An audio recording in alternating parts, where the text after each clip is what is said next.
नमस्कार. मी मोरेश्वर. हाय Maharashtra YouTube news चॅनलमध्ये आपलं स्वागत आहे. मोठी बातमी आहे. महापालिका निवडणुकांमध्ये ठाकरे बंधूंच्या युतीची घोषणा उद्या होणार आहे. ठरलंय.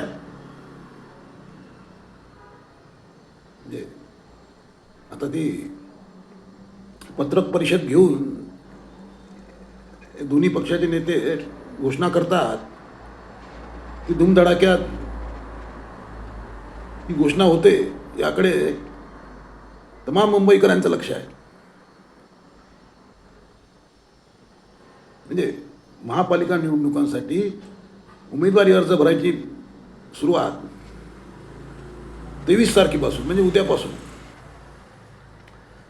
सुरुवात होत आहे. उद्यापासून उमेदवारी अर्ज भरायला सुरुवात होत आहे. परंतु ठाकरे बंधूंची युतीची घोषणाच नव्हती. घोषणाच नाही. त्यामुळे म्हणजे उभाठामध्ये तर संभ्रम म्हणजे गोंधळ होताच, वैचारिक गोंधळ. पण मनसेमध्ये अस्वस्थता होती की युती होणार आहे असं सारेच सांगत होते. युती होणार, चर्चा सुरू आहे, चर्चेचं गुऱ्हाळ सुरू आहे. परंतु ते घोषणा कधी होणार याची सारेच जण वाट पाहत होते. म्हणजे उभाटाचे शिवसैनिक किंवा मनसेचे सैनिक हेच केवळ वाट पाहत नव्हते, तर विरोधकांनाही, म्हणजे त्यांच्या विरोधकांनाही प्रतीक्षा होती की ठाकरे बंधूंची युती केव्हा जाहीर होते.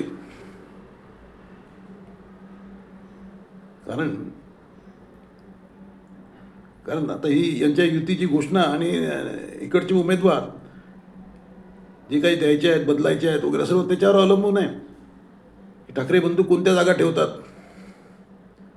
कोणत्या जागा राज ठाकरेंकडे दिल्या जातात, कोणत्या जागा उद्धव ठेवतात, याचीच उत्सुकता आहे लोकांना. नंतर आता उमेदवारी म्हणजे युती संबंधातल्या चर्चा अंतिम टप्प्यात आहे, झाल्यासारखेच आहेत. रविवारी दोन्ही पक्षांच्या नेत्यांची बैठक झाली, चर्चा झाली. चर्चा संपली आहे. आता जागा वाटपही संपलं आहे. काही अडचण नाही असं संजय राऊत यांनी आज पत्रकारांना सांगितलं. काही अडचण नाही, धूमधडाक्यात घोषणा होणार आहे.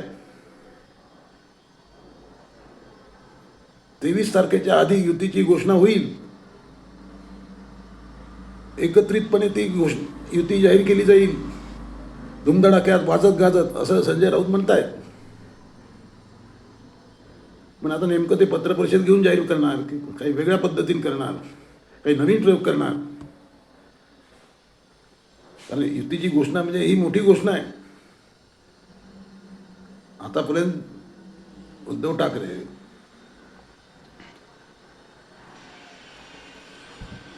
वेगळ्या पद्धतीने निवडणुका लढत होते.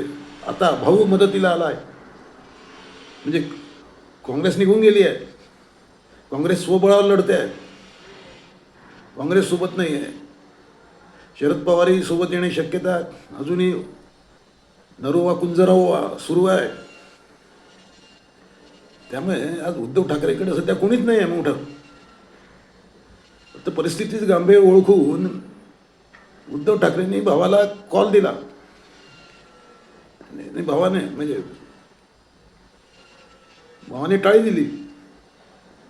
त्यामुळे दोन्ही भाऊ आता मुंबईकरांपुढे जाणार आहे मतं मागायला. आणि युतीची ही घोषणा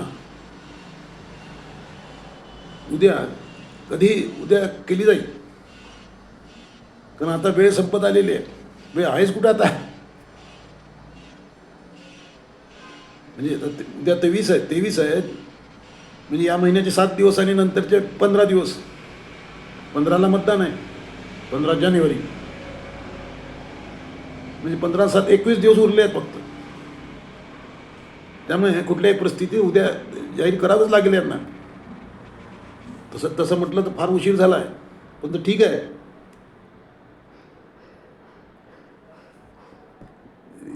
शेवटी निर्णय तर होतोय.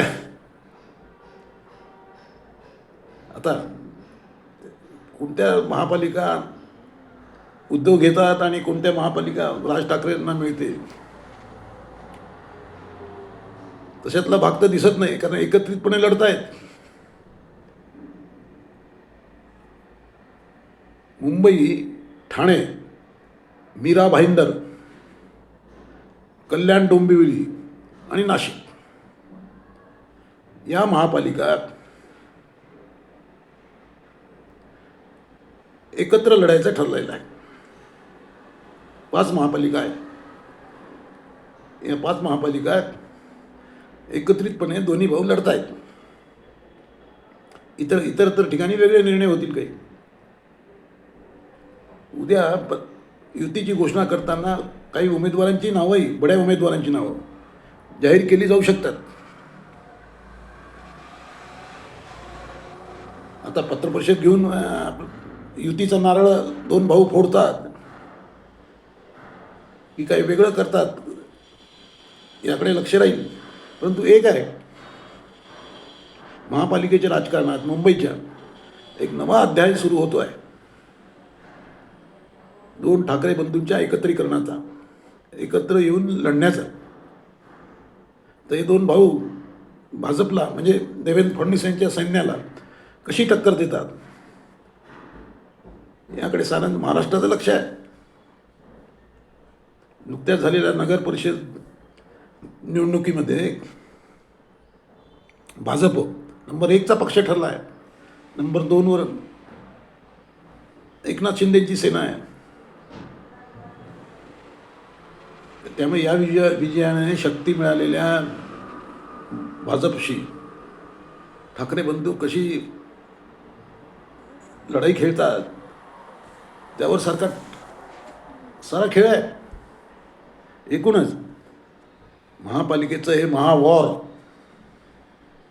कोणाला विजय मिळवून देते, कोण घायाळ होते, याकडे साऱ्यांचं लक्ष राहील. तुम्हाला काय वाटते? या एकत्रीकरणाचा मुंबईकरांवर काही प्रभाव होईल?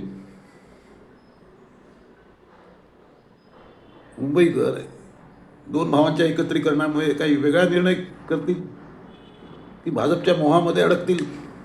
कॉमेंट करा. नमस्कार.